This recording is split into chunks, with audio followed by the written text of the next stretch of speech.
a warm Tuesday afternoon, the kind where the air feels thick but the breeze still carries the scent of cut grass and blooming linden trees. She was just trying to get home. Her shift at the community health clinic had run long again, but that was normal. She didn't mind. Helping people felt like the closest thing to purpose she'd ever known. She'd picked up a few groceries on the way: oat milk, frozen spinach, a loaf of sourdough, and a small bag of chocolate chips, her one indulgence after a hard day. The car windows were rolled down, not because the AC was broken, but because she liked the sound of the world outside, the distant hum of lawnmowers, kids laughing down the block, the occasional dog barking like it had just discovered something important. She turned onto Maple Ridge Drive, a quiet street lined with old oaks and modest brick homes. Her playlist was low, just enough to keep her company without drowning out her thoughts. She was replaying a voicemail from her younger brother. His voice had that hopeful edge, the one he got whenever he was nervous but trying not to show it. "Hey," he'd said, "I got my GED study guide. You think you could quiz me this weekend?" She smiled. Of course she would. She always did. Then, out of nowhere, red and blue lights flashed in her rearview mirror. Her stomach dropped, not from guilt, but from that old familiar weight that settled in her chest whenever she saw those lights behind her. She signaled, slowed, and pulled over smoothly to the curb. She turned off the music, placed both hands on the steering wheel where they could be seen, took a slow breath. She'd done this dance before, not because she'd ever done anything wrong, but because she knew the rules. Be calm, be polite, don't make sudden moves, don't ask too many questions. Just comply even when it doesn't make sense. The officer stepped out of his cruiser, tall, broad-shouldered, with a stiff gait that suggested he carried himself like someone used to being obeyed without question. He didn't approach right away. Instead, he stood by his vehicle, watching her through the windshield like she might bolt. She stayed still. After what felt like a full minute, he finally walked up to her window. "License and registration," he said. No greeting, no explanation. She reached slowly for her glove compartment, letting him see every movement. "Of course," she said, voice even. "Can I ask why I was pulled over?" "Broken taillight," he replied, not looking at her, already scanning the inside of her car like he expected to find something hidden. She frowned slightly. "That's strange. I just had my car inspected last week and everything passed." "Are you sure?" He didn't answer, just held out his hand, impatient. She handed over her license and registration. He glanced at them, then back at her, his expression unreadable but edged with something cold. "Step out of the vehicle," he said. Her pulse quickened. "Am I under arrest?" "No," he said sharply. "Just step out." She hesitated for only a second, long enough to weigh the risk of refusal against the risk of compliance. She chose compliance. Again. She turned off the engine, opened the door slowly, and stood on the sidewalk. She kept her hands visible, palms out slightly, like she'd seen others do in videos. She didn't cross her arms, didn't lean against the car. Just stood there, calm but alert. "Turn around," he ordered. "Why?" she asked, not defiantly, just genuinely confused. "I haven't done anything." That's when it happened. Without warning, without another word, he slapped her, hard, across the face. The sound cracked through the quiet street like a gunshot. Her head snapped to the side. For a split second, everything went silent. Not just outside, but inside her, too. No thoughts, no fear, no anger. Just pure stunned stillness. It was the kind of shock that bypasses the mind and lands straight in the body. But then, like a switch flipping deep in her bones, something shifted. She didn't cry out. Didn't stumble back. Didn't beg. Instead, she straightened her spine, turned her head slowly back toward him, and met his eyes. Her cheek burned, her ear rang, but her voice, when it came, was steady, clear, and low. "I'm recording this." Her phone was already in her hand, screen glowing, live stream active. She'd hit record the moment he told her to get out of the car, not out of paranoia, but out of practice. She'd learned that lesson years ago, long before this day. The officer's eyes flicked to the phone, then back to her face. For the first time, he looked uncertain. "Put that away," he barked, stepping closer. "No," she said. "You just struck me without cause. I'm not resisting. I'm not under arrest, and I have a right to document this interaction." A neighbor's porch light flicked on. From across the street, a woman stepped onto her lawn, phone raised. Another window opened upstairs. Someone else started filming. The officer's jaw tightened. He reached for his cuffs. You're under arrest for obstruction. For what? She asked, still calm. For standing here? For recording you? That's protected under the First Amendment. He didn't answer, just lunged forward, grabbing her wrist. But she didn't fight. She didn't pull away. She let him take her arm but kept speaking, clear, deliberate, like she was testifying in real time. You're now placing me in handcuffs without stating probable cause. I am not resisting. I am complying. But I am also documenting. Her voice didn't shake. Not once. Inside, though, memories surged. Sandstorms in Kandahar, midnight patrols in Mosul, the weight of a rifle on her shoulder, the discipline of staying calm when everything around you is chaos. 10 years in uniform had taught her this. Panic gets you killed. Clarity keeps you alive. She'd left the military to come home, to heal, to help. She never thought she'd need those same instincts just driving through her own neighborhood. As the officer fumbled with the cuffs, muttering into his radio, she kept her eyes on the growing crowd. She saw faces she recognized. The woman who walked her golden retriever every morning, the teenager who delivered her newspaper, the elderly man who always waved from his garden. They weren't shouting. They were watching, recording, bearing witness. And in that moment, she realized something. This wasn't just about her anymore. The slap had been meant to silence her, to remind her of her place. But instead, it had done the opposite. It had woken something up, not just in her, but in everyone watching. She stood there, wrists bound, cheek still stinging, heart pounding, but not from fear, from resolve. Because she knew with a certainty that ran deeper than anger, that this wouldn't end here. Not today. Not like this. And as the cruiser door closed behind her, the live stream still running, the video already spreading beyond the block, she made a quiet promise to herself. She wouldn't let this be just another story people scrolled past. She'd make sure it meant something, even if it took everything she had. The inside of the police cruiser smelled like stale coffee, vinyl, and something sharp. Maybe antiseptic wipes or old sweat. She sat perfectly still, hands cuffed in front of her, eyes fixed on the street ahead. Her cheek still throbbed, but the pain had dulled into a steady hum, like background noise she could tune out. What she couldn't ignore was the weight of what had just happened and what might come next. She'd been arrested before. Not for anything serious. Once during a protest years ago when she was still in uniform, standing with fellow veterans demanding better mental health care for returning soldiers. That time the officers had been respectful, almost apologetic. Just procedure, one had said as he walked her to the van. This felt different. This felt personal. The officer who'd slapped her, Officer Renner, according to his badge, was now talking into his radio, voice clipped and defensive. Suspect became combative, he said. Resisting arrest, she almost laughed. She hadn't moved, hadn't raised her voice, hadn't even flinched after the slap except to steady herself. But she knew how this worked. Words could be twisted. Truth could be buried under paperwork and protocol. Still, she wasn't helpless. Her phone was still streaming. And before he'd shoved it into an evidence bag, she'd seen the viewer count climb past 800. People were watching. That mattered. At the station, they uncuffed her just long enough to take her fingerprints and mugshot. She didn't speak unless spoken to. Didn't argue. She answered questions with short, clear responses. No. I don't consent to a search. Yes, I understand my rights. No. I won't sign anything without an attorney.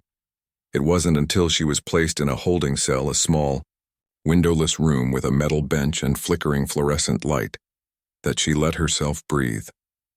She leaned her head back against the cool cinder block wall and closed her eyes, not to sleep, just to think. Her mind didn't race. It focused, like it always did under pressure. In the field, panic got you killed, so she'd trained herself to slow down. Even when everything around her was exploding, she replayed the stop, every word, every movement, every second of that live stream. She remembered the neighbor filming from the porch, the teenager across the street holding up his phone. Those videos were out there now. And if the system tried to bury this, the truth might still find its way to the surface.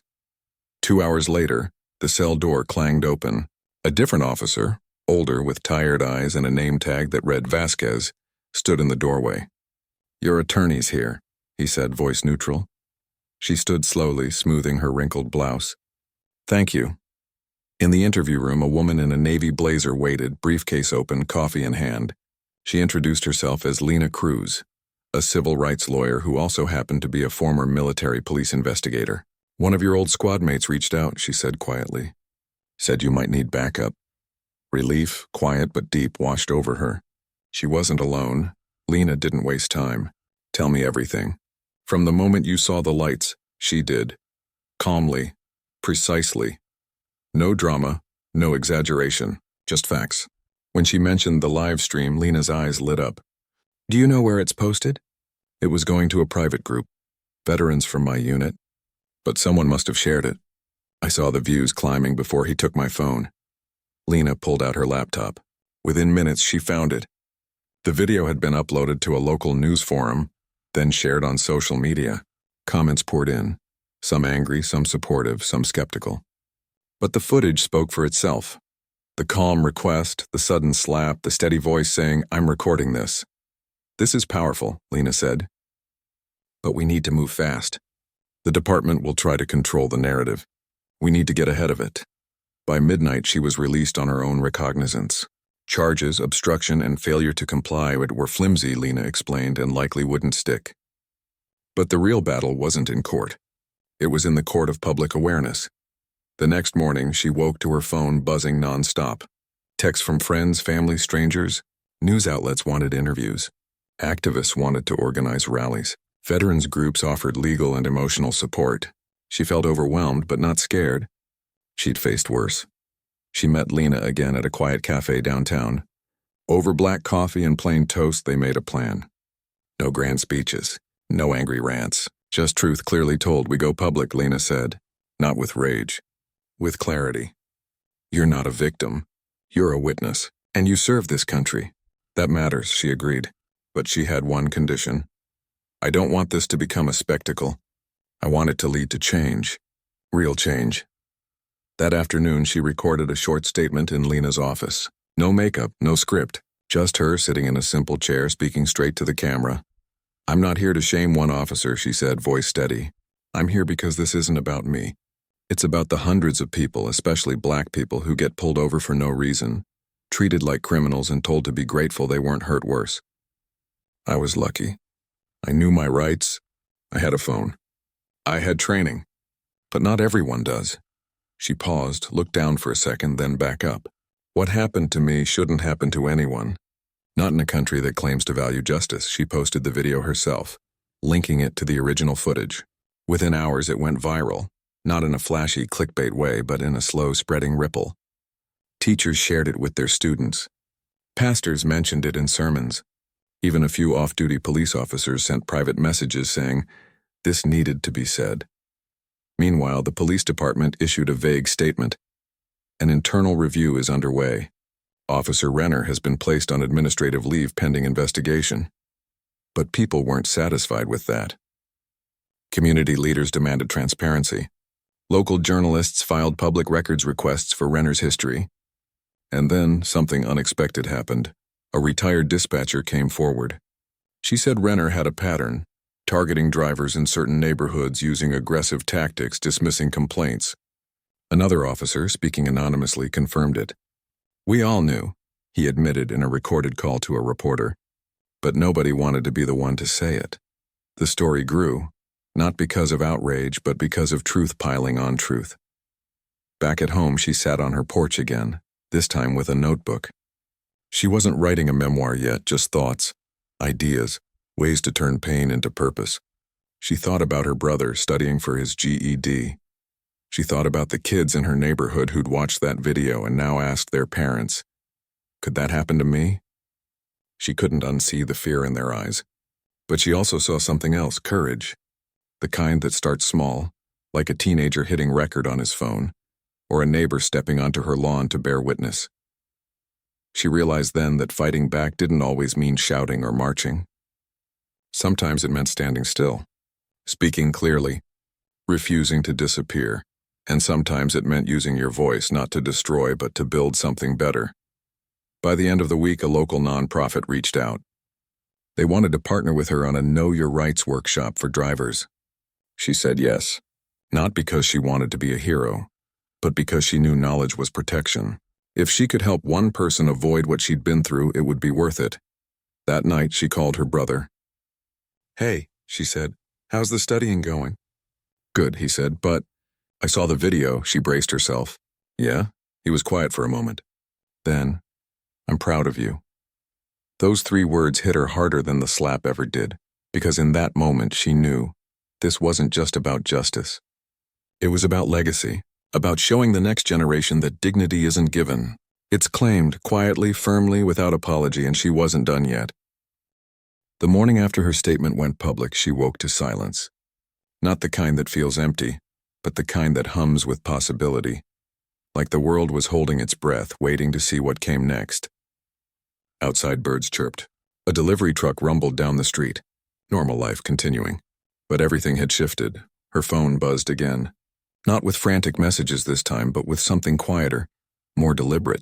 A high school teacher asked if she'd speak to her students about civil rights. A local radio host invited her on the show, not for drama, but for dialogue. Even the community center called, offering space for that Know Your Rights workshop she'd mentioned. People weren't just reacting. They were responding. She took a long shower, letting the hot water ease the tension still coiled in her shoulders. Then she made coffee, sat at her kitchen table, and opened her notebook. She wasn't writing for an audience, just for herself. One line stood out: "This isn't about me." It never was. By noon, she met Lena at a small park downtown. They walked slowly along the path, past kids on swings and couples sharing benches. No one recognized her, at least no one said anything. But she could feel it. A new kind of attention, not invasive, but respectful. Like people saw her not as a headline, but as a person who'd done something hard and honest. "We've got momentum," Lena said, voice low. "The city council's holding a special session next week. They're talking about revising use of force policies, adding civilian oversight. And the police chief? He's under pressure to release Renner's full personnel file." She nodded. "Good. But I don't want this to be just about firing one officer. That's a start, not a solution." "I know," Lena said. "That's why we're pushing for systemic change, not just punishment." Later that day, she visited her brother. He was at the kitchen table, textbook spread out, highlighter in hand. He looked up when she walked in, gave her a small smile. "You okay?" he asked. "Yeah," she said. "Tired, but okay." He hesitated, then closed his book. "I showed the video to my study group. We talked about it for an hour. One of the guys said he got pulled over last month for driving while black. He didn't even know he could record it." Her chest tightened. "Did he get hurt?" "No, but he was scared. Said the officer kept calling him boy." He looked down. "I never really got it before. Not like this." She sat beside him, put a hand on his shoulder. "Now you do. And that's part of why I spoke up. So you, and people like you, don't have to learn the hard way." That evening, she attended her first community meeting. It wasn't a rally. No chants, no signs.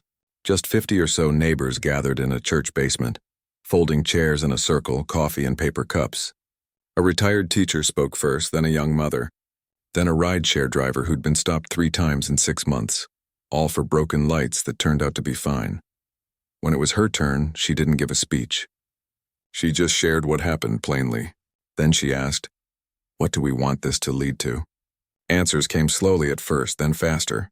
Body cam footage made public, mandatory de-escalation training, an independent review board with real power, a hotline for reporting misconduct that didn't go straight back to the department. Someone suggested a ride-along program where civilians could observe traffic stops, not to interfere, but to witness. Another proposed a youth ambassador group to work with police cadets on bias training. It wasn't perfect. Some ideas were impractical. Others needed refining. But for the first time in a long time, people felt like they had a voice and that it might actually be heard. Over the next few days, the story kept growing, but not in the way viral outrage usually does. There were no death threats, no doxing, no edited clips taken out of context. Instead, local news ran thoughtful segments. A retired judge wrote an op-ed calling for accountability without vengeance. Even the police union issued a statement acknowledging the need for trust building, though it stopped short of admitting fault. Then came the breakthrough. Former dispatcher, now in her 70s, contacted a reporter. She'd worked in the department for 30 years. "I kept notes," she said. Not official records, but personal logs. Dates, names, incidents. And Renner's name appeared again and again. Unwarranted stops. Aggressive language. Complaints filed and quietly closed. One involved a teenage girl pulled over for looking suspicious while walking home from the library. Another, an elderly man, searched without cause. When the reporter published the findings, the department couldn't ignore it. The chief held a press conference. His tone was stiff, but his words were clear. We take these allegations seriously. Officer Renner has been suspended indefinitely. A full internal investigation is underway, and we will cooperate with any external review. It wasn't an apology, but it was a start. That same week, the city council announced a public forum on policing reform. They invited her to speak. She agreed, but only if others could too. Not just activists, but everyday people, nurses, teachers, delivery drivers, students. The night before the forum, she couldn't sleep. Not from fear, but from the weight of responsibility. She didn't want to be a symbol. She just wanted to be honest. So she wrote her remarks by hand on lined paper, like she was writing a letter to a friend. The next evening, the council chamber was packed. People stood in the aisles. Cameras lined the back wall. When her name was called, she walked to the podium, hands empty. No notes, no script. I'm not here to ask for revenge, she began, voice calm but firm. I'm here because I believe this city can do better. Not because I'm special, but because I'm ordinary. I'm someone who just wanted to drive home after work. And what happened to me happens to too many people who don't have a platform, a lawyer or a veterans network behind them. She spoke for 5 minutes. No grand declarations, just truth plainly told. When she finished, the room didn't erupt in cheers. It fell silent, then rose in steady, respectful applause. Afterward, strangers approached her, not for selfies, but to say thank you. A woman in a nurse's scrub said, "My son's 16. I've been teaching him what to do during a stop, but now I feel like maybe, just maybe, he won't have to use it as much." An older man, leaning on a cane, whispered, "You gave us hope without sugarcoating the pain." On the drive home, she rolled down her window again. The air smelled like rain and wet pavement. Her brother called. "You were amazing," he said. "I just told the truth," she replied. "Yeah," he said. "But not everyone has the courage to do that." She smiled but didn't answer. Because courage wasn't the point. Clarity was. And community. And the quiet, stubborn belief that change doesn't always come from shouting.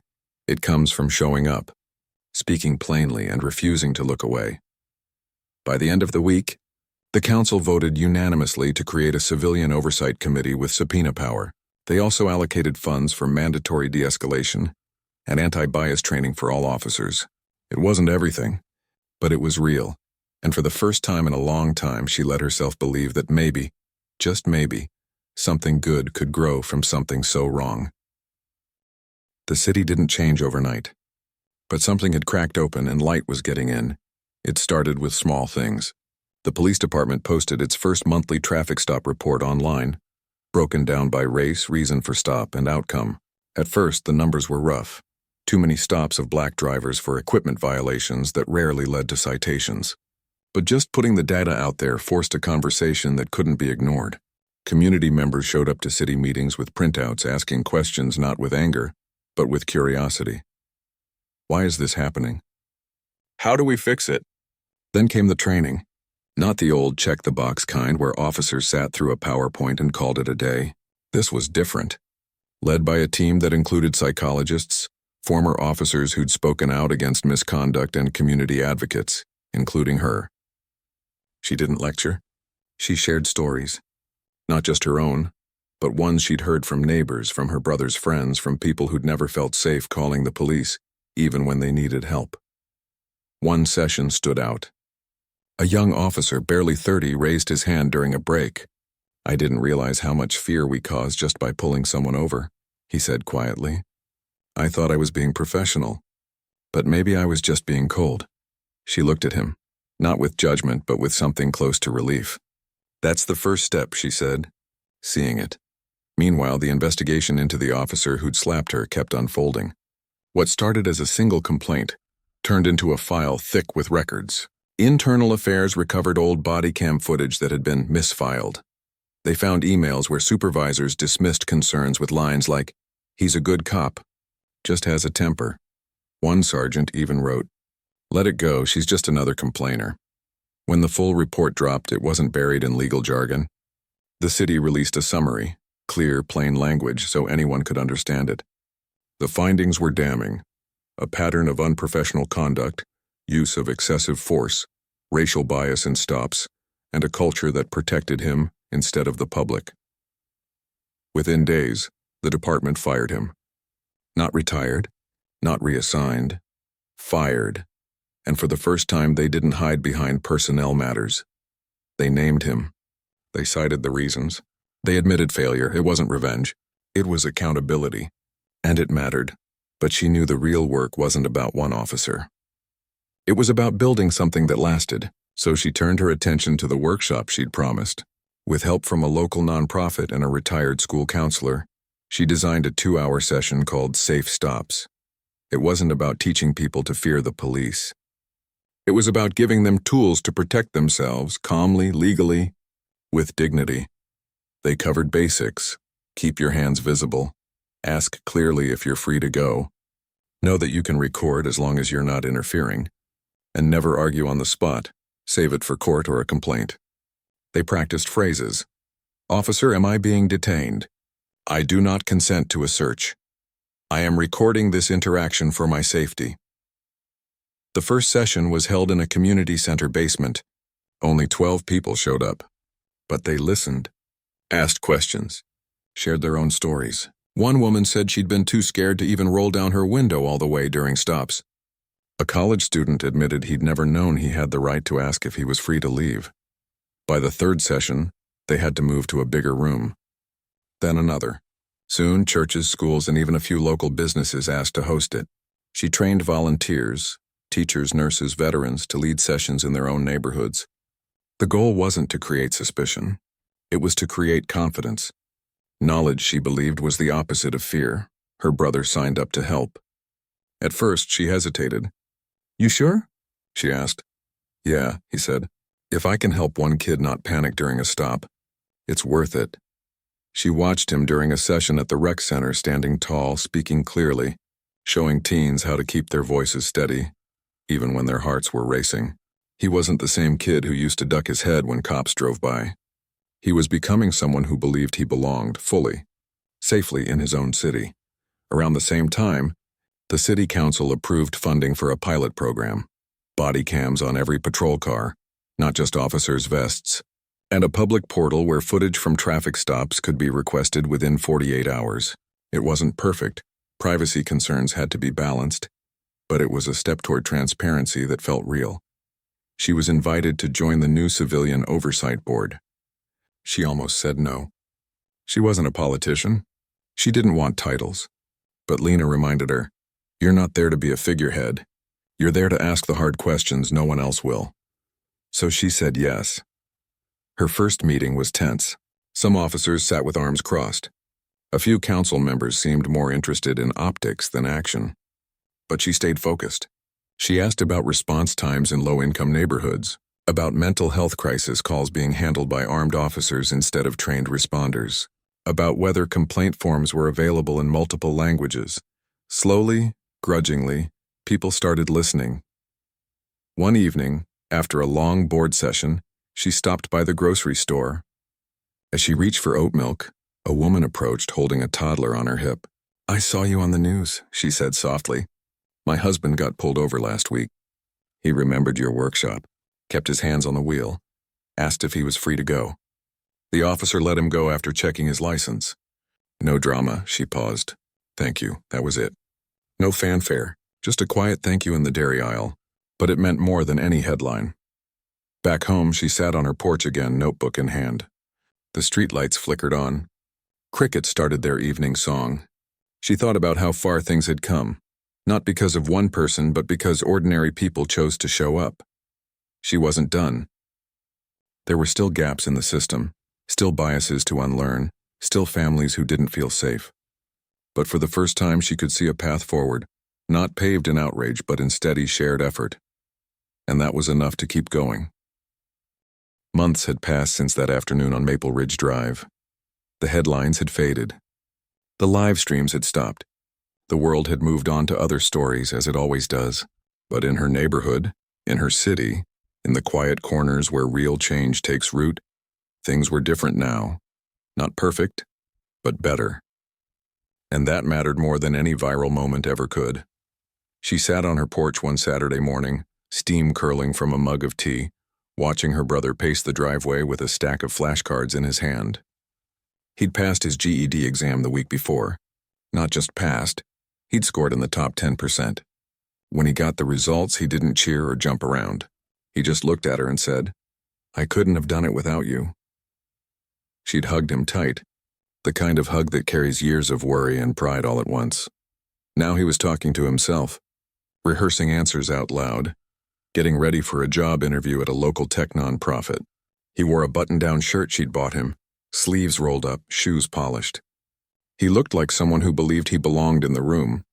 That alone felt like a victory. Inside the house, her laptop sat open on the kitchen table. She wasn't scrolling through news or checking emails. She was writing. Not for an audience, not for a publisher, just for herself. Page after page of memories, reflections, lessons learned. She'd started it weeks ago after a friend asked, "Have you thought about putting your story down?" At first she'd laughed. "My story? It's not that special." But the more she thought about it, the more she realized it wasn't about being special. It was about being honest. About showing what happens when someone chooses clarity over silence, dignity over drama. She didn't want to write a book full of anger. There was pain in it, yes, but also resilience, community, the slow, stubborn work of rebuilding trust. She wrote about the fear she'd carried for years, even after leaving the military, about how she used to rehearse traffic stops in her head like battle drills, about the weight of knowing that doing everything right still might not be enough. But she also wrote about the neighbor who filmed from her porch, the retired dispatcher who risked her reputation to speak up, the young officer who admitted he'd never considered the fear he might cause. Those were the moments that stayed with her, the human ones. Her phone buzzed. A message from Lena. The Oversight Board approved the new de-escalation protocol. It goes into effect next month. She smiled. It wasn't a grand headline, but it was real. Officers would now be required to explain the reason for every stop within the first 30 seconds. Supervisors would review all use of force reports within 72 hours. And for the first time, community members would help design the training curriculum. Later that afternoon, she drove to the community center for another Safe Stops workshop. This one was different. It wasn't just for drivers. They'd added a session for parents, teaching them how to talk to their kids about police encounters without instilling fear. A room full of mothers and fathers sat in folding chairs, listening intently as a counselor explained how to balance honesty with hope. "We don't want our children to be afraid," she said. "We want them to be prepared and to know their worth." Afterward, a woman approached her, eyes glistening. "My son's 12, she said. "I used to tell him to just do whatever the officer says, no questions. But now, I want him to know he has rights, and that he matters." "That's exactly it," she replied. "It's not about defiance. It's about dignity." On the drive home, she passed the spot where it all began. The street looked the same. Same trees, same houses, same quiet rhythm. But something inside her had shifted. She no longer tensed when she saw flashing lights in her rear view. Not because she trusted the system completely, she knew better than that, but because she knew her own strength. And she knew she wasn't alone. That evening, she met up with a small group at the local library. They were planning a youth mentorship program pairing teens with veterans, not to talk about war, but about discipline, resilience, and how to navigate a world that doesn't always see you clearly. Her brother had signed up to co-lead it. "If I can help one kid feel seen," he'd said, "it's worth it." As they brainstormed names for the program, someone suggested, "Clear Path." She liked that. Not because the path was easy, but because it was honest. Later, back on her porch, she opened her notebook again. The sun was setting, painting the sky in soft oranges and purples. She wrote, "I never wanted to be a symbol. I just wanted to drive home without fear. But sometimes standing your ground, even quietly, opens a door for others to walk through." She closed the book and sipped her tea. The air smelled like rain and jasmine. Somewhere down the street, a dog barked. A car rolled by, slow and steady. Life, ordinary and precious, went on. And for the first time in a long time, she felt at peace. Not because everything was fixed, but because she'd done what she could. She'd spoken up. She'd shown up. She'd turned pain into purpose, not with noise, but with presence. She knew the work wasn't over. There would be setbacks. There would be days when progress felt invisible. But change rarely roars. Most of the time it whispers. In a classroom, a council meeting, a kitchen table conversation. And if enough people listen, it grows. Her story wasn't about a slap. It was about what came after. The choice to respond with clarity instead of chaos, with community instead of isolation. It was about proving that courage isn't always loud. Sometimes it's as quiet as a steady voice saying, "I'm recording this." And sometimes that's enough to change everything.